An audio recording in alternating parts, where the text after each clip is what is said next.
once again, people of the Play for Free. Of course, I'm coming back at you with another video, and it's actually going to be on the M82A3, and it was just released in October 26th, 2012. Now, before I go into describing the sniper rifle and all its awesomeness, of course I have to go through and give a few shoutouts. First shoutout goes to Dominic, N bracket, for posting on Shodredux's Facebook timeline. Next shoutout is NextCup for sending me a fan mail message. Also, Random Noobs gets a shoutout for leaving a message comment on my website, shodredux.net. And finally, Jay Howes for sending me a message in YouTube and getting a hold of me first to do this video. Alrighty guys, with those names being said, I thank you guys very much for sending me your messages, and yeah, let's get started on the M82A3. First, let me start off by saying that I absolutely love the design of the M82A3. And not only that, but what is like the cool part about it, in my opinion, is the sound it makes when you actually fire it. I feel like I'm some guy like hammering like an iron sword or forging an iron sword of awesomeness in between every shot. It's just a very distinct and awesome sound, and I love it. I just feel like a warrior when I shoot it every time. It's a satisfying sound.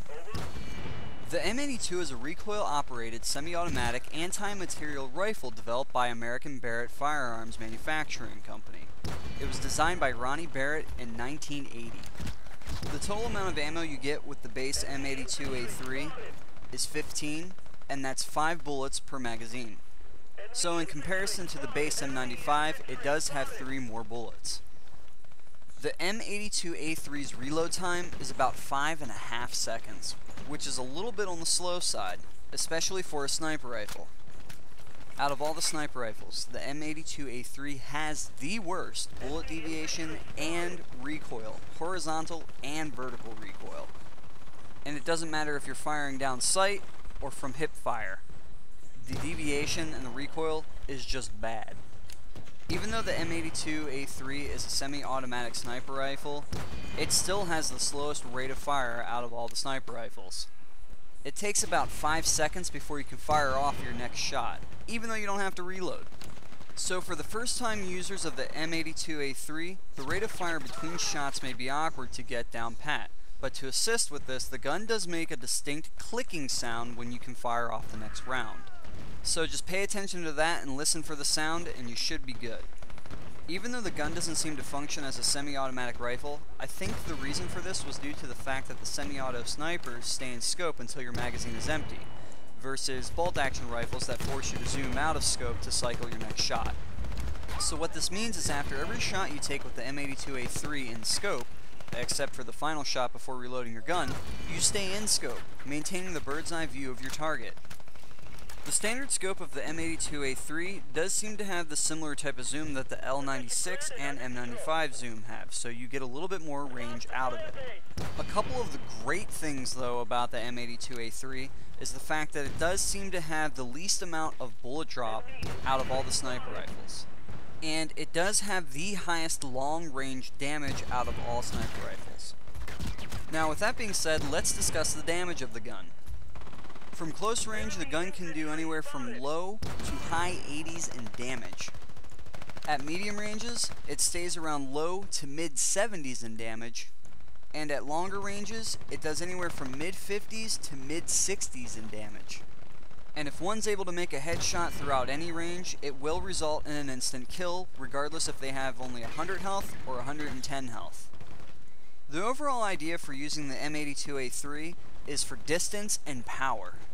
Even though if your enemy's at close range and you still manage to make a body shot, it will deal high damage, but due to the rate of fire and how long it takes to cycle between each of the bullets, it's not a good idea because you'll be caught dead in the water, especially against anybody else that has any type of faster firing gun, which is pretty much any gun other than the M82A3.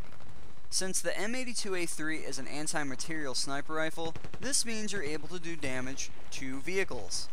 So if you're using the M82A3 against any type of faster and lighter vehicle, for instance like the cars or the jets, it will do a significant amount of damage to that vehicle or jet. If you're aiming for APCs, if you just hit the body of the APC, it'll do around 15 to maybe 18 damage, but the real target you want to hit on the APC is the tires.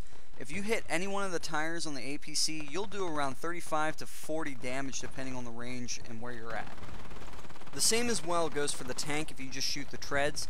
Depending on your range, it can do anywhere from 3 to 10 damage.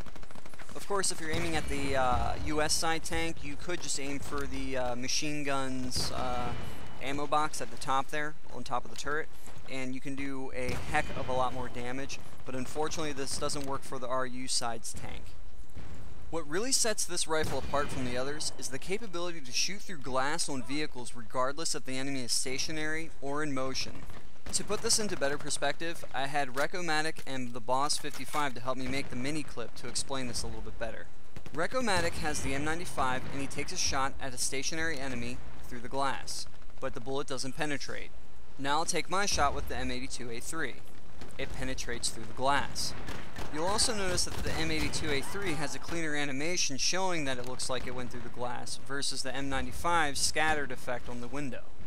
When firing this sniper rifle, it's best to be well grounded and crouching whenever possible to try and reduce the recoil as much as possible so that way you can line up your next shot easily, especially if it's at farther ranges.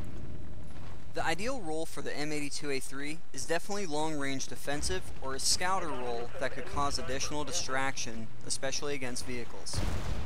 The ideal maps to play with this rifle is definitely Omen, Dalian, and Dragon Valley.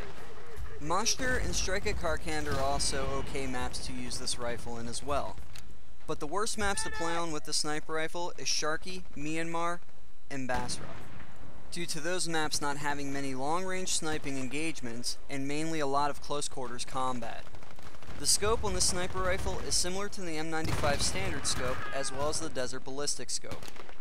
You do have a good field of view from within the scope without much obstruction from the actual crosshair. But if you're aiming at darker targets, sometimes it's hard to see where the actual mil dot is at for making your shot accurate. Of course, due to the rate of fire of this sniper rifle, it's definitely not a crowd-controlled gun. So when you take your shots, make sure you do have a good keen eye and precision in making them count. Of course, like I stated before, this is a good distraction weapon, and I tend to find myself using it more for that than actually going through and using it for just regular sniping purposes, especially against vehicles. And what I mean by that is you know, let's say an APC is going through and capturing a flag somewhere. What I'll do is I'll post up by a spot where I have at least some type of good amount of cover, and I will shoot the APC, of course in the preferred spot, or you know, any spot for that matter, to make it notice that it's taking damage. And then, you know, the APC will probably spot me and try and fire at me, but what that does is it draws the attention away from my team onto me, while my teammates can formulate a plan, or maybe like a tank can roll around the corner and destroy that APC. So, you know, it's a good teamwork weapon, especially for those that you're trying to support that are in vehicles. Of course, this sniper rifle is definitely top rival in long range and high damage. So when you're having long range sniping shootouts, you also have the advantage of having the least amount of bullet drop too. So, you know, you will have the upper hand if you use this weapon on long-range sniper engagements. All in all, for those of you who are looking for a high-damaging and armor-piercing long-range rifle, this is the one for you. However, there is a tale of caution.